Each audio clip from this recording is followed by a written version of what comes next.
고린도서 제가 저번 주에도 4장 2절까지 함께 말씀을 나누었었습니다. 고린도서에서 사도 바울은 계속해서 말씀하시는 바가 무엇이라고 제가 말씀을 드렸냐면 이 고린도 교회에 있었던 사도 바울을 반대하던 어떤 사람들의 이 사도 바울의 사도직에 대한 사도 직분에 대한 도전을 받고 있는 그러한 상황이 벌어지고 있다라고 말씀을 드렸습니다.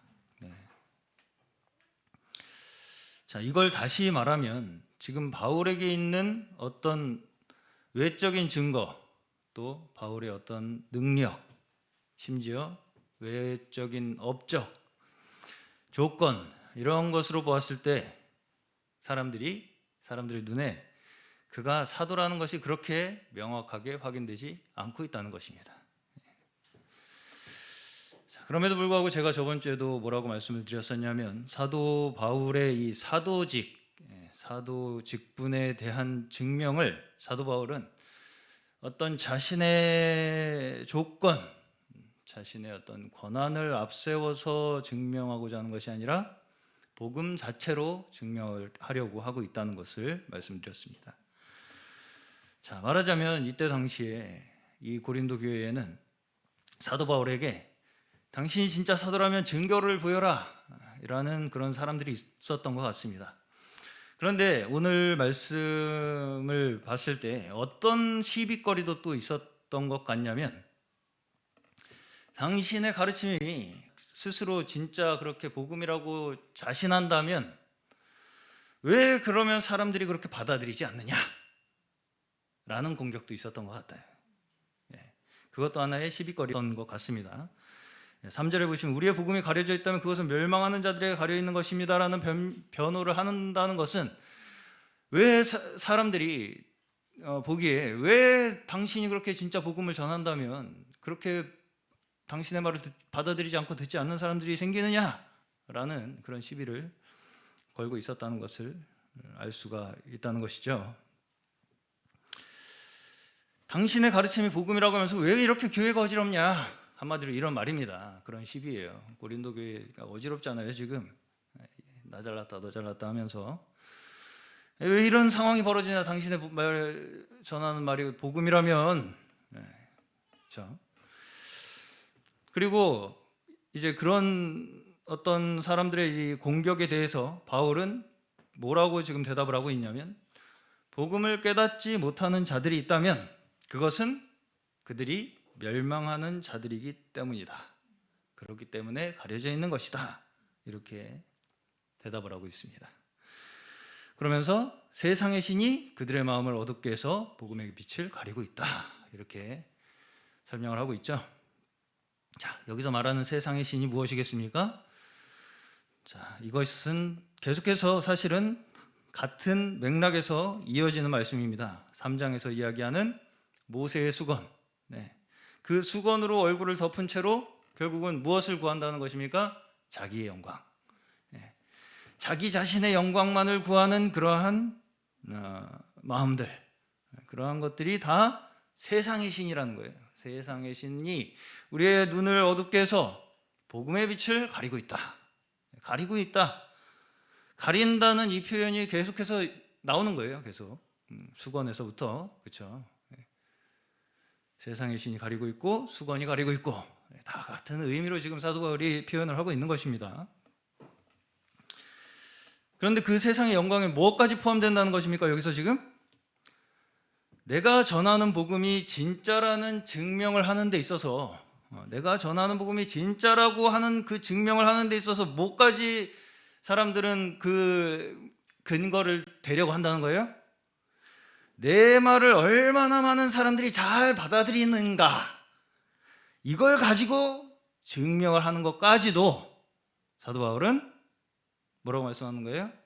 세상의 영광이라고 이야기하는 것입니다. 내 말을 사람들이 얼마나 잘 받아들이고 많이 받아들이는가로 내 복음이 진짜인가 아닌가를 증명하려고 하는 그 마음조차 세상의 영광이라고요. 그렇게 얘기하고 있는 것입니다. 당신이 전하는 복음이 진짜라면 들은 사람들이 다 믿어야 정상 아니냐라는 이 비판을 하고 있는 것입니다. 자, 이러한 생각은 사실은 우리가 너무나 흔하게 볼 수 있는 생각들이에요. 너무나 많은 사람들이 내가 전하는 복음에 대한 증명을 여기에서 찾으려고 합니다. 어떤 사람이 얼마나 많이 내 말을 받아들이는가, 이렇게 많은 사람들이 내 말을 듣고 구원을 받았으니까 내 말이 진짜 복음이지, 그런 거 가지고 증명을 한다고 하면 신천지 이런 데 반박할 수가 없습니다, 우리가. 네. 그렇죠? 네. 그런 걸로 이 홍보하는 데가 다 이단이에요. 자기들 단체 사람들 수십만 명 이렇게 모여 있는 거 그 영상 찍어가지고 그런 걸로 홍보합니다. 우리가 진짜다, 그래서 이렇게 많은 사람들이 믿는 거 보면 모르냐라는 걸로 증명해요, 다. 네. 먼저는 우리가 이 말을 사용하는 데 있어서 조심해야 될 것이 있습니다. 우리의 복음이 가려 있다면 그것은 멸망하는 자들에게 가려 있는 것이다. 이것이 잘못 우리가 이해하면 내 말 안 들으면 다 망할 거다라고 하는 저주처럼 사도 바울이 얘기하는 것처럼 오해할 수가 있어요. 내 말 안 들으면 다 망할 것들이야, 뭐 이런 이제 저주하는 것처럼 우리가 오해할 수가 있다고요. 그러나 이것은 사도 바울이 그런 의미로 한 말이 아니죠. 어떤 사람이 복음을 받지 않는다고 해서 그 원인이 복음 자체에 문제가 있는 것이 아니란 얘기예요. 이 말의 뜻은 뭐냐면, 어떤 사람이 복음을 받지 않는 것에 대해서 사람들은 어떻게 생각한다고요? 복음 자체에 문제가 있다거나 당신의 조건에 자격에 문제가 있기 때문이다 라고 지금 비판을 하고 있죠. 트집을 잡고 있죠. 시비를 걸고 있고, 당신들이 복음을 받지 않는 것이 복음 자체에 문제가 있어서도 아니고, 심지어 내가 어떤 자격에, 전하는 사람의 자격이나 조건에 의해서도 아니라고 얘기를 하는 거예요. 철저히 이것이 별개의 것이라고 얘기하는 것입니다. 복음을 받아들이는 것과 그 복음 자체가 가지고 있는 어떤 내용, 또 그것을 전하는 사람, 이러한 것들에 있어서 그 복음의 본질을 훼손할 수 있는 것이 아니라는 거예요. 근본적으로 복음을 사람의 말의 지혜로 전한다라고 하는 것이 어디에서부터 시작하는 것이냐면, 내가 전하면 된다라는 자기 확신에서부터 시작하는 거예요. 내가 전하면 돼. 딴 사람은 잘 못하지. 나는 돼. 내가 전하면 다 받아들여. 여기서부터 내 말의 지혜가 나오는 거예요. 그게 내 말의 지혜에 있다고 생각을 하니까 그렇게 생각을 하는 거죠. 그렇죠? 여기서 바울을 반대하는 거짓 교사들은 어떤 사람들입니까? 자기를 자천하는 사람들이죠. 스스로 자기를 천거하는, 추천하는 사람들이 바울을 반대하는 거짓 교사들이었어요. 그러나 바울은 자기를 자천할 필요가 없다고 말하죠. 나는 자천하지 않는다. 왜 자신은 스스로 자천을 할 필요가 없다고 말합니까? 왜냐하면 그 바울을 반대하는 그 거짓 교사들이 내세우는 자기를 추천하는 자격들이 다 어디에 근거한 거예요? 세상의 기준들에 근거한 것이죠. 세상의 시각에서 세상적인 기준으로. 그리고 그들이 내세우는 그 자격을 기준으로 하면 결국은 뭐가 된다는 거예요? 정죄가 된다는 것이죠. 정죄가 이제 그들의 판단의 기준이 되고, 그렇죠? 너 이거 없지? 너 이거 있어? 뭐 이런 정죄를 하는 것으로 그 사람을 평가하려고 하고, 그리고 그 직분은 결국, 정죄의 직분은 뭘 불러온다고요? 죽음을 불러온다고 말씀하는 것입니다. 자, 주일날도 제가 말씀드렸다시피 우리의 믿음을 내 선택과 내 의지에 달려있다라고 하는 것을 제가 인본주의적 믿음이라고 말씀을 드렸어요. 이것이 어떻다고 말씀드렸습니까? 훨씬 더 알아듣기 쉽고 적용하기가 쉽다고 말씀드렸습니다. 이제 알았다, 나는 어떻게 하는 건지. 여기 오니까. 그래서 JMS 가서 난 예수님을 만났다. 너무 쉬워요. 거기 있잖아요, 그 사람.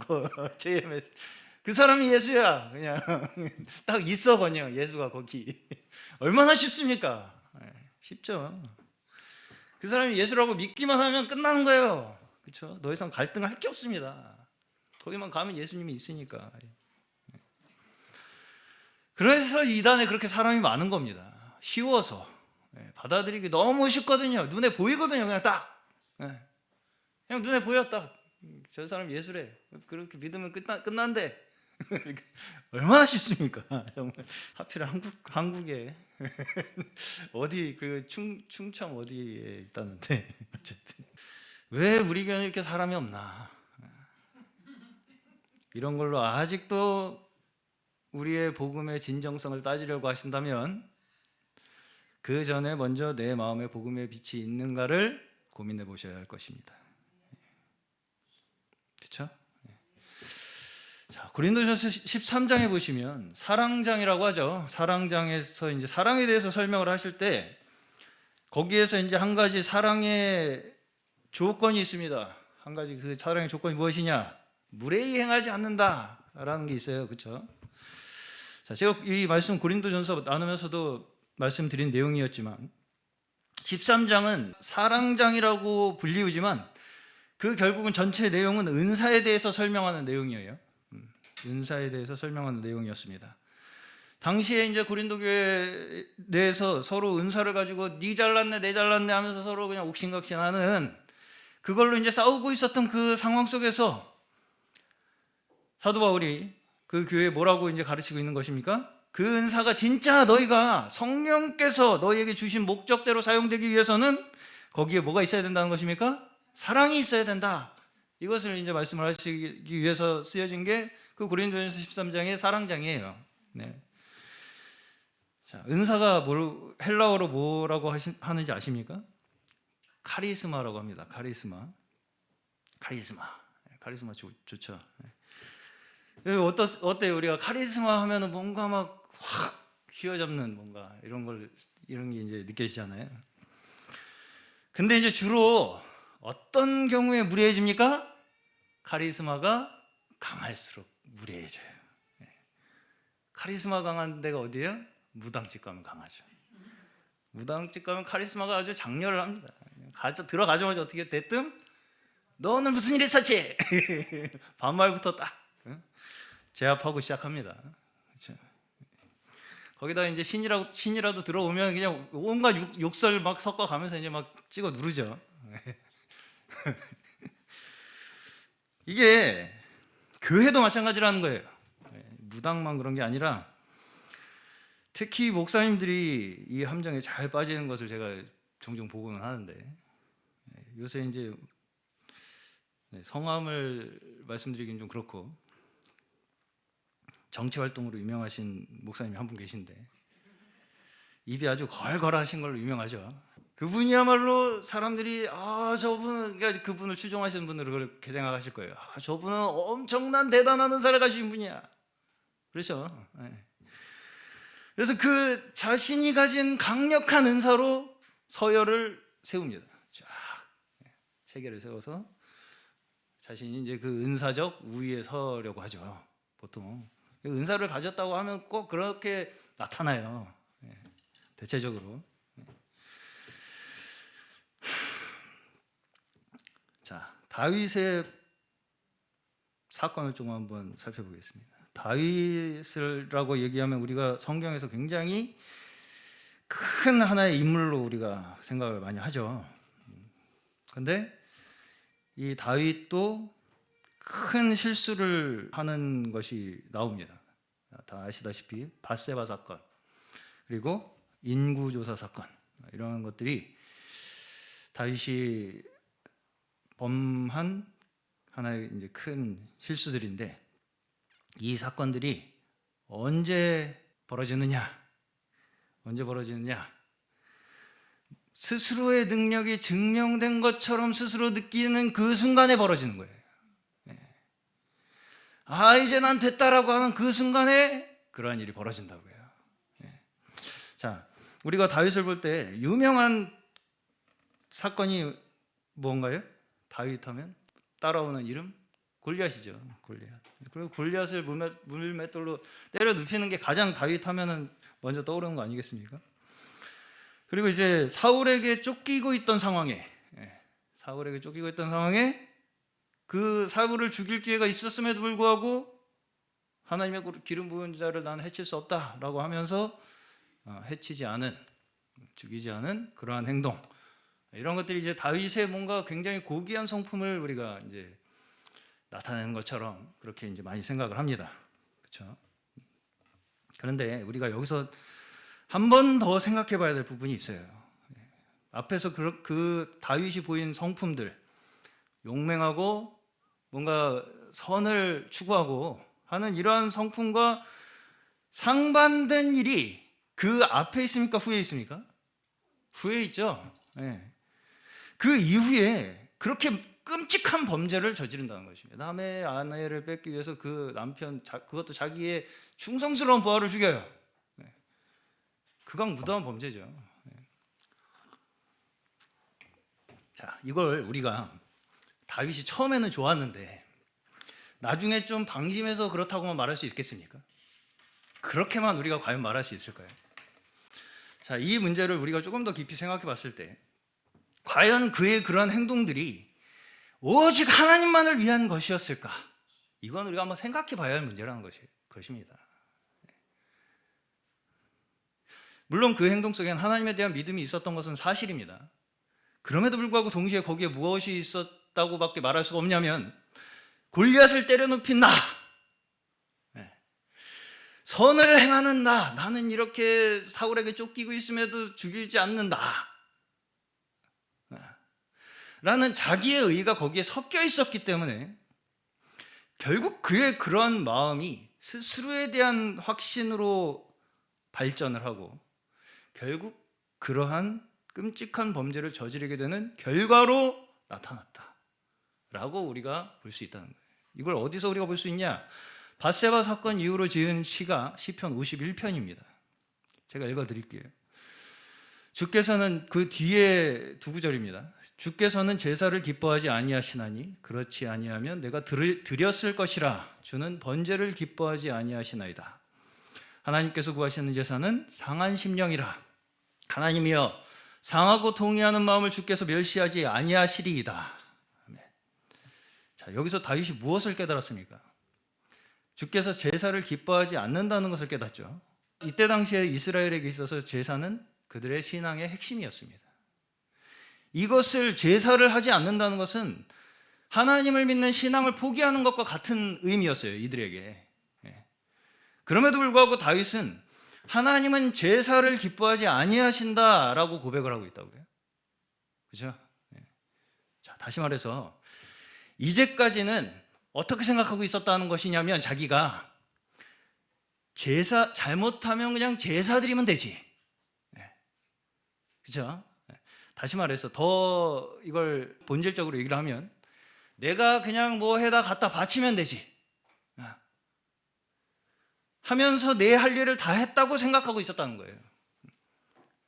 그냥 그렇게 하면 되지. 그냥 잘못하면 가서 제사 드리면 되고 뭐 좀 내가 잘 해가지고 갖다 바치면 되지 하는 것으로 자신의 하나님 앞에서의 태도를 가지고 있었다.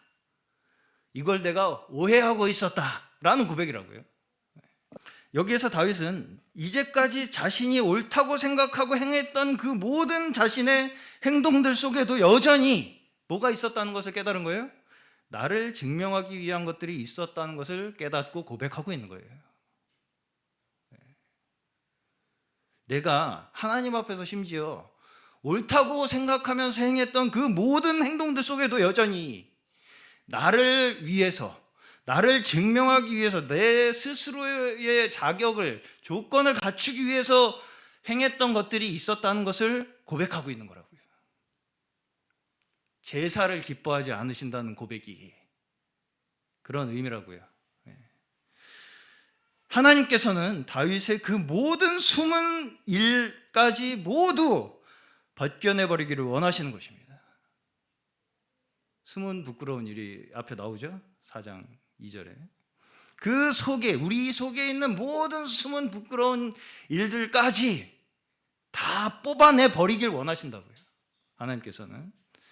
자, 우리는 이런 다윗과 같은 인물들의 사건들을 너무 우리가 단편적으로 해석하게 되면 이분법적 신앙을 가지게 됩니다. 너는 육체고 나는 성령이고, 처음에는 좋았는데 나중에 타락했다는 말이 어떻게 들리십니까? 처음에는 좋았는데 나중에 타락했다. 이거는 우리를 굉장히 과대평가하는 말이에요. 처음에는 좋았는데 나중에 타락했다는 말 자체가 우리 스스로를, 인간 스스로를 과대평가하는 말이라고요. 왜? 우리가 처음에 좋을 수가 있습니까? 원인이 좋은데 결과가 나쁠 수가 있어요? 좋은 나무가 좋은 열매를 맺고 못된 나무가 나쁜 열매를 맺는다고 말씀하셨어요. 심지어 실제로 하나님을 믿는다면서 했던 우리의 수많은 일들이 나중에 우리에게 도구로 돌아온다고요. 그게 성경의 말씀이에요. 우리는 어떤 사람이 지금 좋아 보이면 참 그 사람 좋은 사람이고 믿을 만한 사람이에요. 그러다가 갑자기 금방 문제가 생기면 어떻게 됩니까? 알고 보니 나쁜 사람이에요. 알고 보니 나쁜 사람이 돼요. 천국과 지옥을 내 말 한마디로 그 사람은 천국과 지옥을 왔다 갔다 해요. 그렇게 이분법적이 된다고요. 잘못하면 우리가 우리의 판단으로 그 행동을 바라봤을 때 그게 옳은 일인지 그른 일인지 이것을 내 시선으로 판단하게 된다고요. 사실 우리가 어떤 사람에 대해서 이렇다 저렇다 평가하는 것은 그렇게 큰 의미가 없습니다. 사실은 중요한 것은 무엇이냐면 그 모든 과정들을 통해서 하나님께서 나에게 무엇을 가르치는 거예요. 우리가 내려놓아야 할 것이 무엇인가를 배우는 것이 우리가 내 삶을 통해서 역사하시는 그 하나님의 가르치심 안에 있다는 증거가 되는 것입니다. 다시 말씀드릴게요. 하나님께서는 우리의 인생의 모든 과정들을 통해서 내가 내려놓아야 할 것이 무엇인가를 가르치신다고요. 다른 사람을 판단하는 방법을 가르치시는 게 아니고요. 한마디로 나에게 발생하는 모든 문제는 나를 위한 것이라고 받아들이는 것이 우리의 신앙입니다. 그 문제의 원인을 자꾸 다른 사람 탓으로 돌리고 다른 사람에게 원망으로 돌리는 것은 내 신앙의 성장에 아무런 도움이 되지 않아요. 하나님께서는 우리 모두를 각자의 인생의 과정을 통해서 통과하게 하시면서 믿음을 가르치시는 거예요. 우리 각자의 인생 자체가 우리를 하나님께서 믿음을 가르치시는 과정들이라고요. 다 각자에게 주신. 물론 그 중에는 좋아 보이는 것들도 있습니다. 하나님 앞에서 내가 행하는 것처럼 내가 느끼는 부분들도 있어요. 그럼에도 불구하고 어떻다는 거예요? 거기에 반드시 나의 어떤 것이 끼어 들어온다고요. 역시 나야. 이게 들어온다고요. 그리고 그것이 곧 뭐가 된다고요? 우리의 올무가 된다고요. 역시 나야. 이게 나의 올무가 된다고요. 많은 경우에 내 성공이 더 큰 시험으로 다가올 때가 많습니다. 사실. 그렇기 때문에 외적인 뭔가 조건, 환경의 성공이 더 큰 시험으로 다가올 때가 많다고요. 그럼에도 불구하고 그 모든 시험들 또한 하나님께서 나에게 일말에 남아있는 역시 나야라는 것을 빼내기 위한 환경입니다. 그 모든 시험들 또한 우리의 연속되는 과정이에요. 인생은 끊어져 있는 것이 아니고요. 그렇죠? 인생이 끊어져서 어떤 사건 끊고 그렇게 되지 않는다고. 인생이 그 일이 이 다음에 일에 영향을 준다고요. 계속해서. 그게 성경이에요. 우리 인생이고요. 그걸 통해서 하나님께서는 우리에게 믿음을 가르치신다고요. 그 모든 과정들을 통해서. 근데 우리는 자꾸 끊어서 가죠. 잘라서 이건 잘했고 이건 못했고 이건 잘했고 이건 못했고. 그 판단 기준 자체가 의미가 있겠습니까? 없겠습니까? 우리가 하는 판단은 그렇게 큰 의미가 없어요. 우리가 계속 하나님을 의지하고 바라보고 있느냐가 중요한 것이지, 내가 그 순간을 내가 좋게 평가하고 판단하는 게 그렇게 큰 의미가 없다고요. 오히려 그렇게 판단하는 것이 나에게 올무가 될 수 있다고요. 역시 나야를 포기하지 못하고 죽는 사람이 바로 세상의 신의 복음이 가리워져서 망하는 자들이에요. 역시 나야를 내가 포기하지 못하고 죽는 사람 있죠. 그런 사람이 바로 세상의 신의 복음이 눈이 가리워져서 망하는 자들이라고요. 하나님은 나 한 사람을 위해서 내 인생의 모든 과정을 계획하시고 역사하시는 분입니다. 나 한 사람을 위해서 내 인생의 모든 과정을 이미 역사를 계획해 놓으시고 이끌고 가신다고요. 그러면 그 결산평가는 언제 하는 거예요? 주님 앞에 가서 하는 거죠. 우리의 인생이 모두 결말 지어졌을 때 하는 거예요. 자꾸 뭘 끊어서 자꾸 평가하고 싶잖아요. 우리는 이건 잘했고 이건 못했고, 처음엔 좋았는데 나중엔 안 좋았고. 큰 의미가 없습니다. 그건. 왜 나만큼도 안 되냐, 나 정도만 하지, 이런 모든 생각들과 마음들이 다 내 눈에 보이는 결과로 내 신앙을 확인하려고 하는 그러한 생각들입니다. 그러면 아무리 복음을 우리가 열심히 전해도 성과가 없으면 그게 옳은 거냐, 이렇게 이제 하는 의문이 들 수 있습니다. 여기에 바울은 이렇게 답합니다. 우리는 우리를 전파하는 것이 아니라 오직 그리스도 예수의 주 되신 것과 또 예수를 위하여 우리가 너희의 종된 것을 전파한다. 자, 잘못하면 우리가 어떻게 생각할 수 있다는 거예요? 나를 전파하는 게 곧 복음을 전파하는 거라고 착각하기 쉽다는 거예요. 한마디로 내가 전파되는 것이 곧 복음이 전파되는 거라고 착각하기 쉽다고요. 그래서 나를 완벽하게 만들고 나의 조건을 뭔가 갖춰서 내가 사람들한테 잘 보여서 잘 드러나는 것이 복음이 전파되는 거다 라고 착각하기 쉽다는 것입니다. 그러나 바울의 사도직의 증명은 어디에 있다고요? 복음에 있다고요. 그래서 사실 누가 교회에 대한 어떤 권한이 있나 없나 하는 것은 어떤 외적인 자격 조건에 있는 것이 아니라 그가 정말 복음에 충실한 사역자인가에 있는 거예요. 그렇죠. 여기서 이제 재미있는 표현이 하나가 나옵니다. 예수를 위해서 우리가 너희의 종된 것을 전파한다. 우리가 너희의 종된 것이 복음입니까? 예수 그리스도의 주 되신 것까지는 우리가 복음인 것을 알겠는데, 우리가 너희의 종된 것도 전파해야 된다, 우리가. 이렇게 얘기를 하시죠. 자, 여기에 이제 복음의 두 가지 측면이 있음을 우리가 알 수 있습니다. 메시지가 있고요, 메신저가 있죠. 내용이 있고 내용을 전달하는 전달자가 있습니다. 그렇죠? 근데 우리는 메시지, 내용을 전하는 자가 곧 뭐라고 착각한다는 거예요? 복음이라고 착각한다는 거예요. 그러니까 전하는 자, 그러니까 내용, 그 복음이 곧 전하는 자와 똑같다고 착각하게 된다고요. 우리는 잘못하면.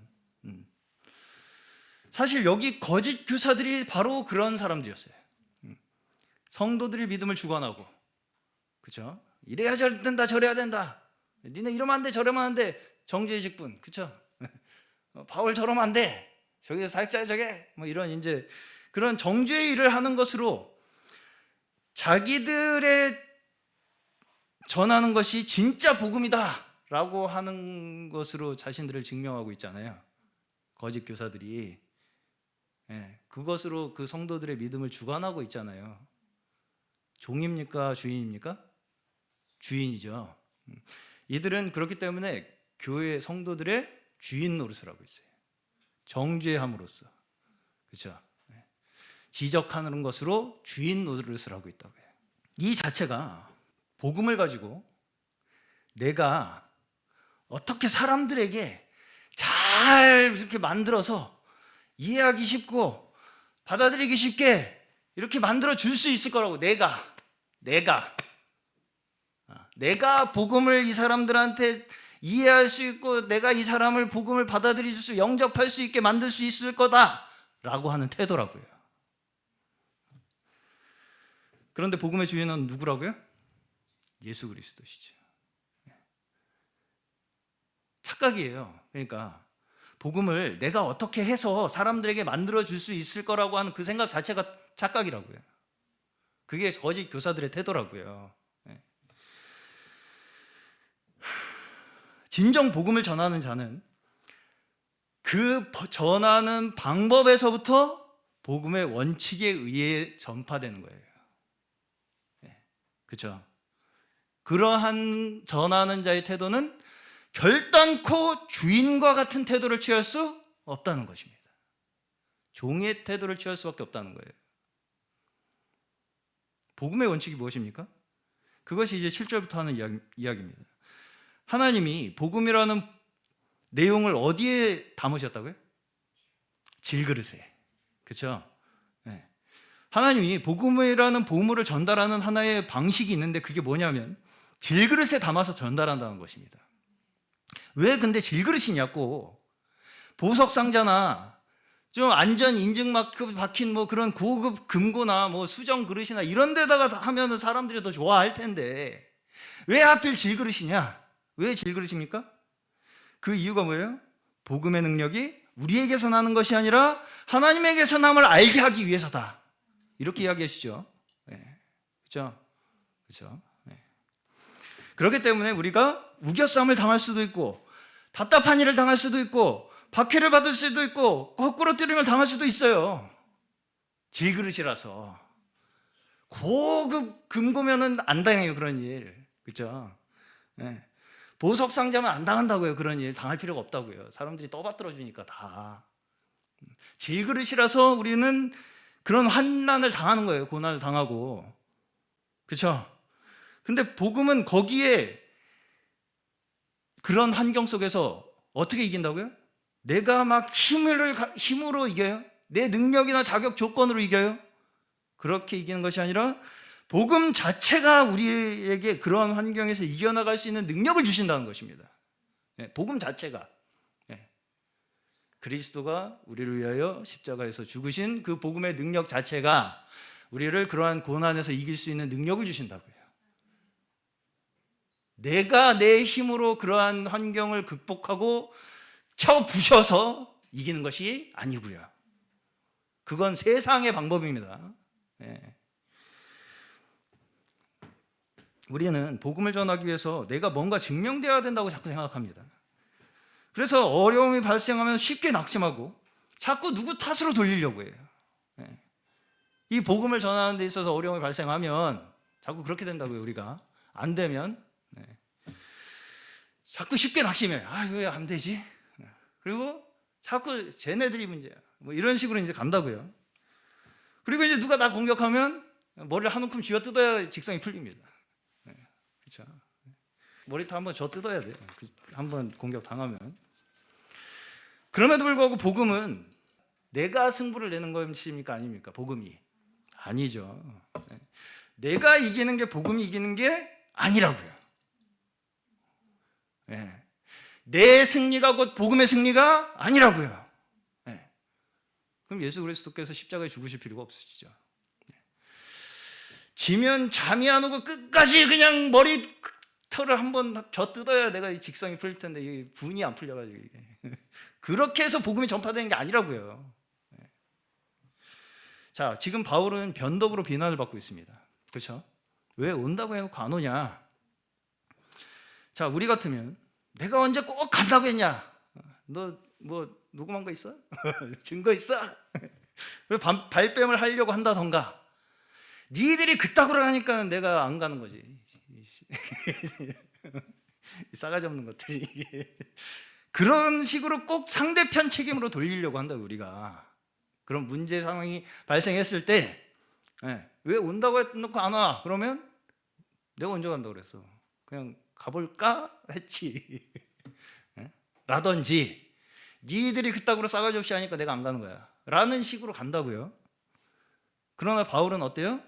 자신의 변덕이 공격거리가 될지언정 자기를 증명하기 위해서 복음의 원칙을 포기하지 않습니다. 내가 공격을 당할지언정 그 복음의 원칙을 포기하지 않는다고요. 그렇죠?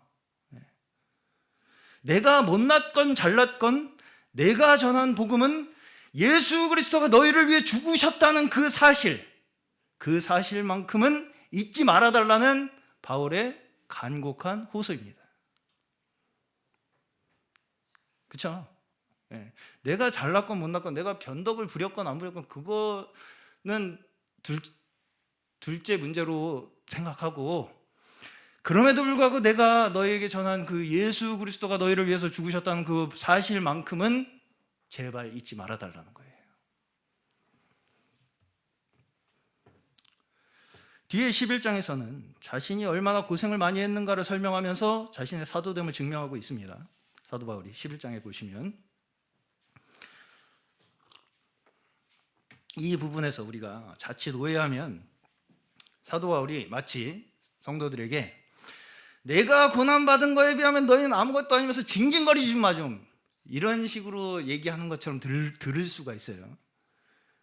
그리고 또 이제 내가 너희 때문에 고생한 것도 억울한데 지금 힘들어 죽겠는데 지금 니들 어떻게 나한테 이럴 수 있냐, 뭐 이런 식의 이제 바울의 원망인 것처럼 들을 수가 있다고요.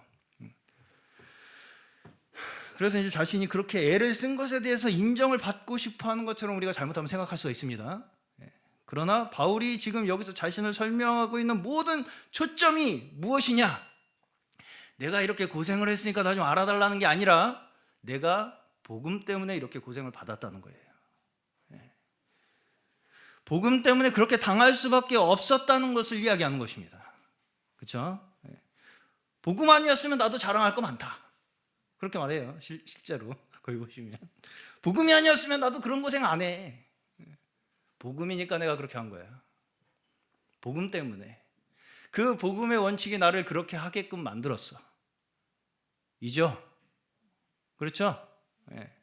거기에 나의 어떤 공로나 자격을 따지기 위해서 그런 말들을 하는 게 아니라고요. 복음은 나를 자랑하지 못하게 하고 반대자들의 공격과 비난을 그들과 같은 방법으로 받아치지 못하게 하더라 라는 것을 이야기한다고요.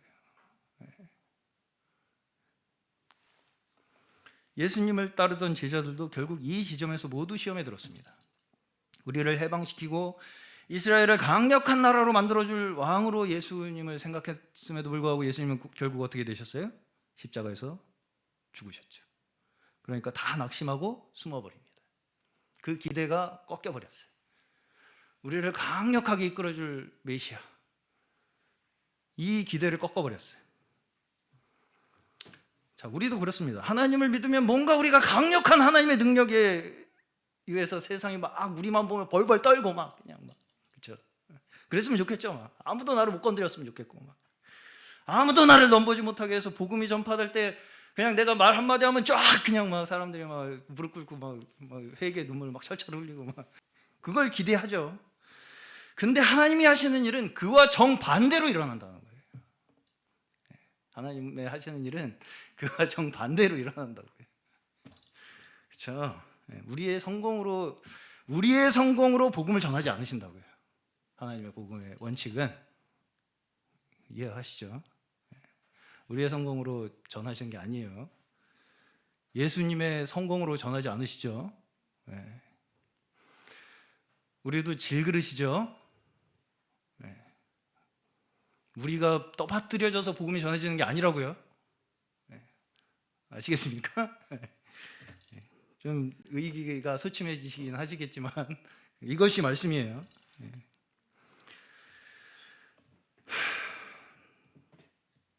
하나님은 자신의 뜻을 이루시는 방법으로 뭘 택하셨어요? 예수의 죽음을 택하셨습니다.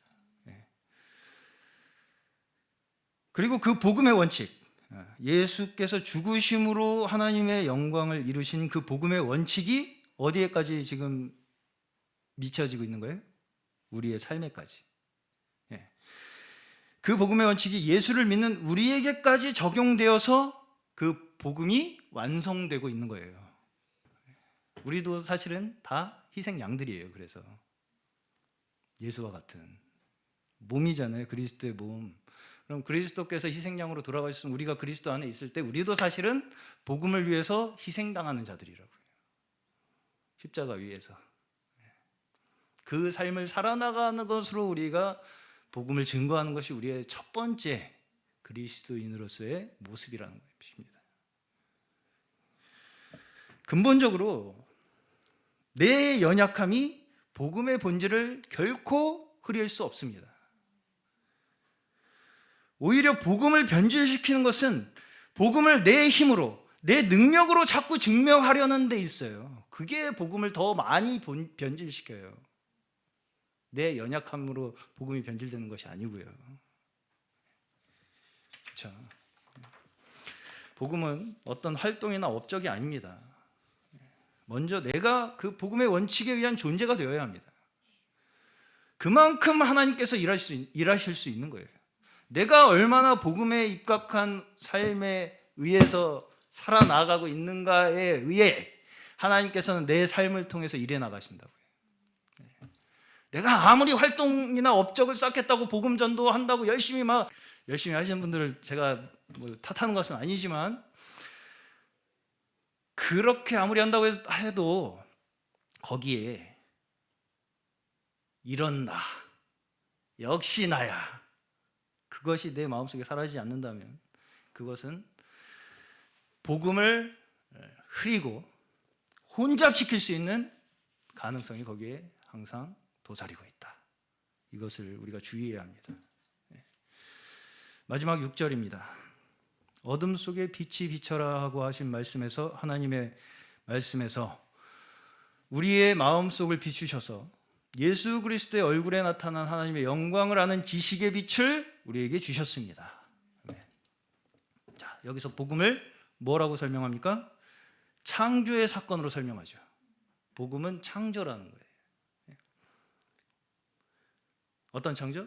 어둠에서 빛이 있어라 라고 하신 하나님의 그 창조의 사건과 같다는 거예요. 복음이. 복음은 우리의 힘이나 우리의 능력이나 우리의 조건이나 우리의 자격에 의존된 것이 아니라, 그렇죠? 우리에게 달려있는 것이 아니라 오직 없는 것을 있게 하시는 하나님의 창조의 능력이 있다는 거예요. 복음은, 그렇죠? 하나님이 만드신 거라고요. 복음은 내가 어떻게 해서 꾸며내가지고 만들어낼 수 있는 것이 아니라 하나님께서 창조하신 그 능력으로 복음 또한 지금 우리의 마음속에 만들어가고 계신다. 이것이 하나님의 복음의 내용입니다. 지금도 하나님께서는 여전히 우리의 마음에 새 창조의 역사를 행하고 계세요. 복음은 전에 우리에게 전혀 없었던 것입니다. 우리가 만들어낼 수도 없는 거고요. 어두움에 빛을 주시고 죽음을 생명으로 이끄시는, 만드시는, 바꾸시는 그 능력은 오직 예수 그리스도를 통해서 보이신 하나님께만 있음을 믿는 저희의 믿음 되시기를 주의 이름으로 간절히 축원합니다.